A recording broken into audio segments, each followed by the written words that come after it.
Hi guys, this is Juana and welcome to another vlog.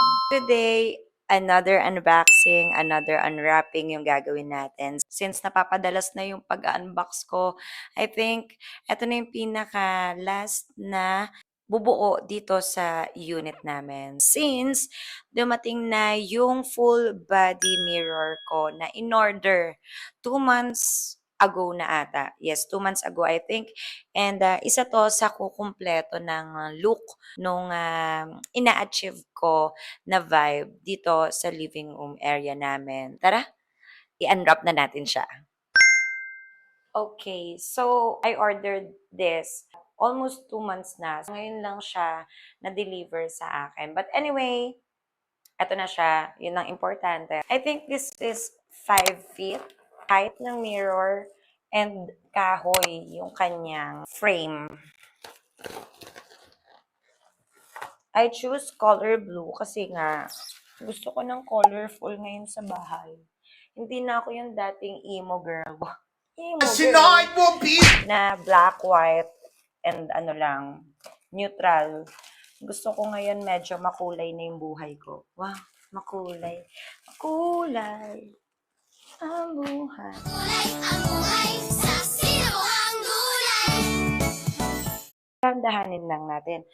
Hindi yung naghintay tayo ng 2 months tapos mababasag lang natin. Hindi ganon. Na para bang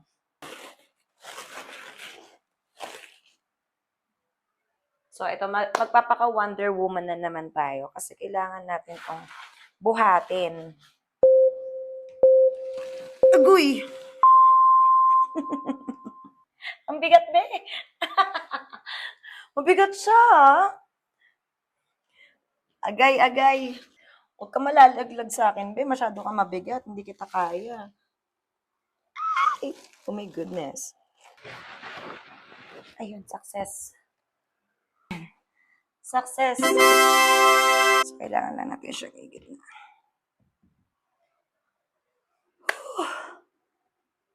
So, here it is now, guys. Ito na yung mirror na pinakahihintay ko for 2 months. So, ayan na siya. Actually, may LED to. LED light to sa likuran niya.